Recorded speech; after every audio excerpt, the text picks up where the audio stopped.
Recording.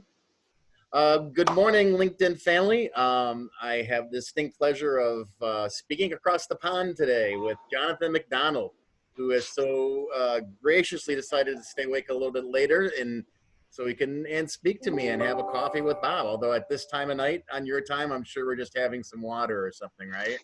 Yeah, actually, I've got green tea, so There you go. yeah, can't be Uh, keeping awake. Awesome. Jonathan is a fascinating individual. If you aren't connected to him, I highly recommend it. I highly recommend following him too because he's got some amazing things to say. He's got some amazing videos that are out there, and it's a brave new world when it comes with Jonathan. And I highly recommend him, LinkedIn family. So, Jonathan, tell us a little bit Thank you. about what you're doing, and I know you're doing a lot. Okay, so I didn't know until I read a book called Rebel Ideas by Matthew Syed that I'm a disruptor. Okay. Nor did I know until 2017 that I was dyslexic. I mean, I failed English terribly, couldn't spell, but Yeah. you were just stupid in my day. And I had been writing a book which is coming out soon, and I'd written about my internal experience, how I experience the world. And I didn't write it down thinking it was anything, I just wrote it down because that's how it was. Mm-hmm. And then I read about it in a book about dyslexics. And the thing I read about is a thing about multiple perspectives. So you, I will interview you at another stage because the nature of your posts and your being and your oneness Mm-hmm. is very much a multi-perspective view. And if you're not aware of the term neurodivergent, there's a very good TEDx talk actually called Educating a Neurodiverse World. I'll I, I, send you the wa- link. I watched that. Thanks to Oh, you. It was amazing. it was amazing, isn't it? Yes. Yeah. So, so these things came to me, and they came to me because I've been trying to change education.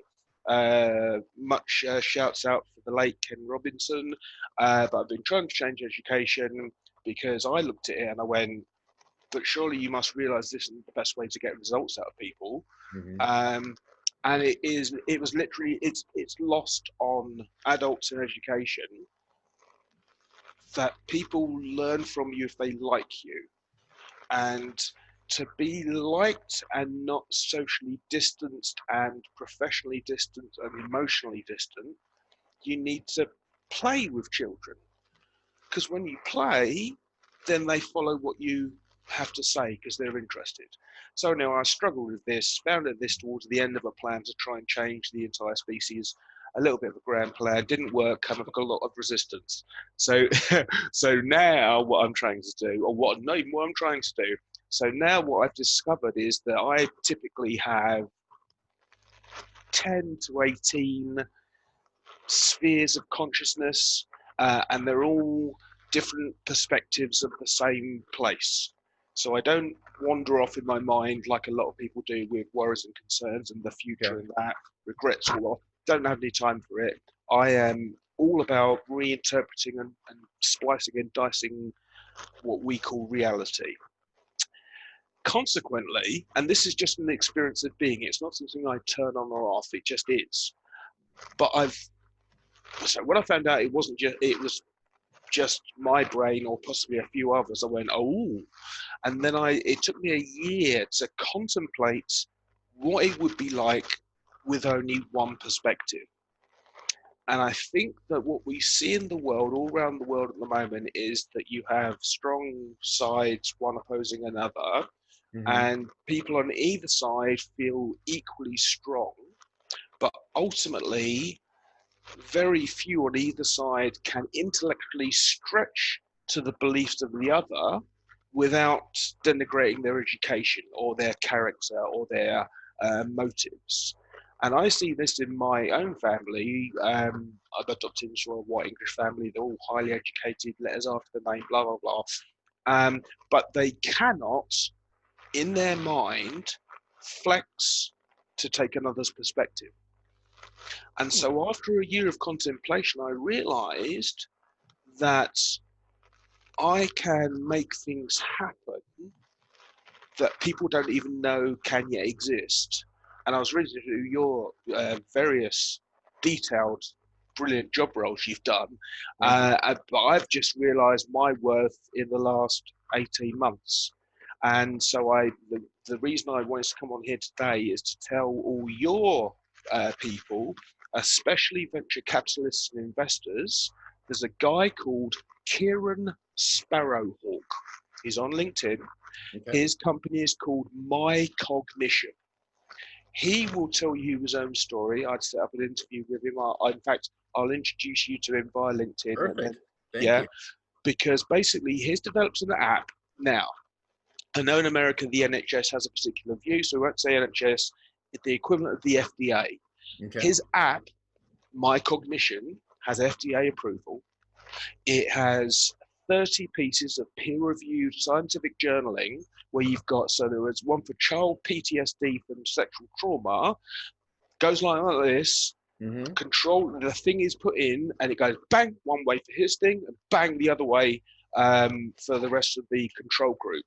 The results are so outstanding that I am literally moving mountains to try and get this guy investment, because it's here, it's ready, it's the most comprehensive way of both testing your cognition, so your ability to think, process, feel, make decisions, and then it gamifies the improvement of that. And because of this, mental health problems and deepening or lowering cognition rates are intrinsically intertwined. Therefore, by building your cognition, you lift yourself out of mental health illness, which clearly at this time should have worldwide coverage. Sure. Yeah, absolutely. So I look at, sorry to talk so much, I look at a crowdfunding site, and there are lots of things that do mental health. Everyone wants it to work. This works. So Kieran Sparrowhawk, My Cognition, get in touch with him. If you've got money, come and talk to me because I'm sorting it out. Nice. Very good. It's just so fascinating. I watched the TED Talk at your recommendation, and I was just blown away. And when you talk about neurodivergence and being able to teach alternate, I don't even remember the term as far as different levels of cognitive behavior. Right? It's just so fascinating to me, and I'm just amazed by the work that you're doing. It's exciting. It's intellectually stimulating. Well, I'm telling you, everyone, it's unfortunate that the Coffee with Bob's only lasts a little less than 10 minutes, because I could listen to you for a while, and I have tons of questions. So I am thinking that we need to ramp up a live talk. Love to. And, would you like a joke before the 10 minutes is up? Sure. How long have we got? We've got about a minute. A minute, okay. So I'm in a pub the other day. This bloke comes up to me and he says, sorry. And